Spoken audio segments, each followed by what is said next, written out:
Ce n'est pas un signe de bonne santé mentale que d'être bien adapté à une société malade. Je suis né en 1947, à Glendale, en Californie. Je suis issu d'une famille américaine tout à fait normale. Mais cela a vite changé quand mon père Irv Robbins a fondé l'une des plus grandes entreprises américaines, Baskin Robbins et ses 31 saveurs. L'entreprise a grandi, on a déménagé à Hollywood, les Rolls-Royce, les diamants. On avait une piscine en forme de cornet de glace. Et puis le pouvoir, l'argent et le succès sont montés à la tête de mon père. J'ai travaillé avec mon père qui me formait pour que je lui succède. Cependant, j'ai commencé à développer mes propres valeurs et je me suis éloigné de lui. Il s'est lié d'amitié avec Richard Nixon, qui menait la guerre au Vietnam, alors j'ai tenté de rejoindre le mouvement de Martin Luther King. Mon père ne l'aimait pas du tout. Il me répétait « Ils ne veulent pas de toi, tu vas avoir des problèmes ». Par « il entendait l'organisation du pouvoir blanc.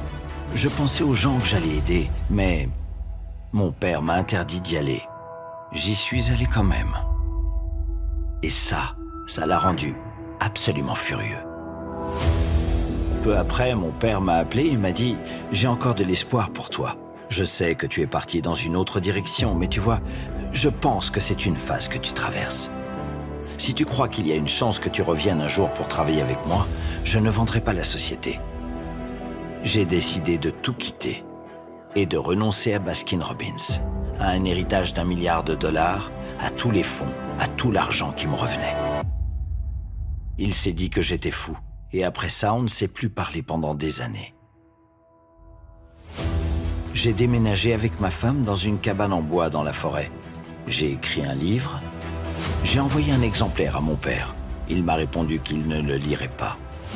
Le livre parle du lien entre la cruauté envers les animaux qu'implique l'élevage industriel et le fait que la nourriture produite de cette manière n'est pas du tout saine pour nous. Lorsque mon père a atteint la soixantaine, sa santé s'est gravement détériorée. Il était atteint d'hypertension, il était diabétique. Le pronostic des médecins était qu'il risquait de perdre un pied, voire même une jambe. Et un beau jour, son cardiologue lui tend mon livre en lui disant « Je pense que vous devriez lire ça ». Ce qui s'est passé ensuite nous a pris par surprise, mon père, moi et le monde entier. Je m'appelle John Robbins et voici mon histoire.